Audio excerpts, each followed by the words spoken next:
আসসালামু আলাইকুম ভিউয়ার্স, কেমন আছেন সবাই? তো দেখতেছিলাম বাংলাদেশ বনাম পাকিস্তানের মধ্যকার দ্বিতীয় টি-20 ম্যাচটি। তো এক পর্যায়ে মনে হচ্ছিল বাংলাদেশ বোধহয় খুব সহজেই ম্যাচটা জিতে যাবে, কিন্তু না, শেষ পর্যন্ত বাংলাদেশ ম্যাচটা জিতেছে, কিন্তু মাত্র 8 রানের বিনিময়ে। তো যারা খেলা দেখেছেন তারা জানেন যে কি রুদ্ধশ্বাস একটা ম্যাচ ছিল। যদিও বাংলাদেশ ম্যাচটা জিতেছে, কিন্তু এক পর্যায়ে মনে হচ্ছিল যে পাকিস্তান বোধহয় ম্যাচটা জিতে যাবে। তো কংগ্রাচুলেশনস টু বাংলাদেশ টিম পাকিস্তানকে সিরিজ পরাজিত করার জন্য।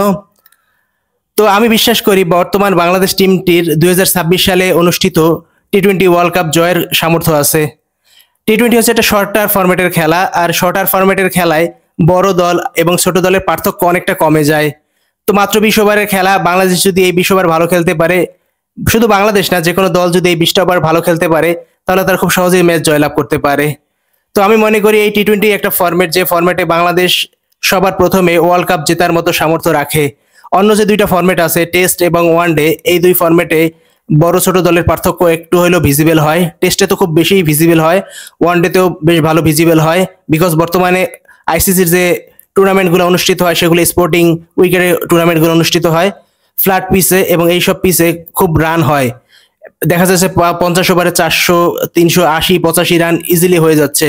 সেক্ষেত্রে বাংলাদেশের মতো দলের ক্ষেত্রে আসলে 380 বা 390 রান করা একটু ডিফিকাল্ট। সেক্ষেত্রে ওয়ান ডে ওয়ার্ল্ড কাপ জেতা বাংলাদেশের জন্য এখনো কিছুটা কঠিন বলে আমি মনে করি। বা টি-20 এই ফরম্যাটে বাংলাদেশ যেভাবে খেলতেছে, তাতে আমি বিশ্বাস করি 2026 টি-20 বিশ্বকাপটা হয়তো বাংলাদেশ জিতেও যেতে পারে।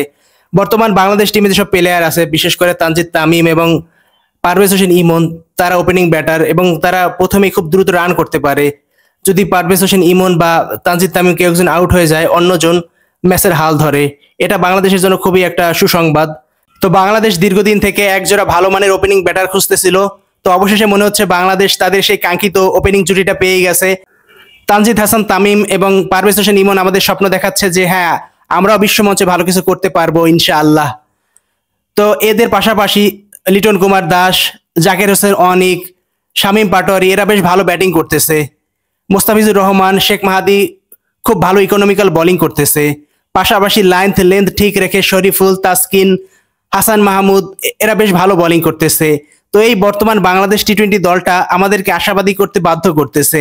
তারা যেভাবে ক্রিকেট খেলতেছে, এই ফর্মটা যদি তারা ধরে রাখতে পারে, তাহলে ইউ নেভার নো, বাংলাদেশ হয়তো ওয়ার্ল্ড কাপ জিতে গেলেও জিততে পারে। তো বাংলাদেশকে ওয়ার্ল্ড কাপ জেতার জন্য কিছু কাজ করতে হবে। প্রথম হচ্ছে, যেহেতু নেক্সট ওয়ার্ল্ড কাপ অনুষ্ঠিত হবে 2026 ফেব্রুয়ারির প্রথম দিকে, তো এই 7 মাসে কোনোভাবেই যে কাজটা করা যাবে না সেটা হচ্ছে কোচ পরিবর্তন করা যাবে না। বাংলাদেশ যদি এই 7 মাসে যতগুলো সিরিজ আছে সবগুলো সিরিজও হারে, তারপর কোচকে কোনোভাবেই পরিবর্তন করা যাবে না। কারণ একজন নতুন কোচ এসে তাকে বাংলাদেশের কন্ডিশনের সাথে অ্যাডজাস্ট করতেও কয়েক মাস লেগে যায়। তো সেক্ষেত্রে একটা নতুন কোচ আনলে সেটা বাংলাদেশের জন্য অবশ্যই ক্ষতির কারণ হয়ে দাঁড়াবে। তো এই 7 মাসে কোনোভাবেই কোচ পরিবর্তন করা যাবে না। দ্বিতীয় যে কাজটা করতে হবে, নেক্সট টি-20 ওয়ার্ল্ড কাপের জন্য একটা স্কোয়াড এখনই অলিখিতভাবে ঠিক করে ফেলতে হবে। যাদেরকে ঠিক করা হবে তাদেরকে নিয়েই কাজ করতে হবে। আপনি আজকে একজনকে খেলালেন, আজকে সে খারাপ খেলছে, তাকে বাদ দিয়ে নতুন একজনকে খেলাবেন, এভাবে করে আসলে টি-20 ওয়ার্ল্ড কাপ জেতা যাবে না। আপনাকে এখনই একটা স্কোয়াড ঠিক করতে হবে এবং তাদের দুর্বলতাগুলো নিয়ে এখনই কাজ করতে হবে।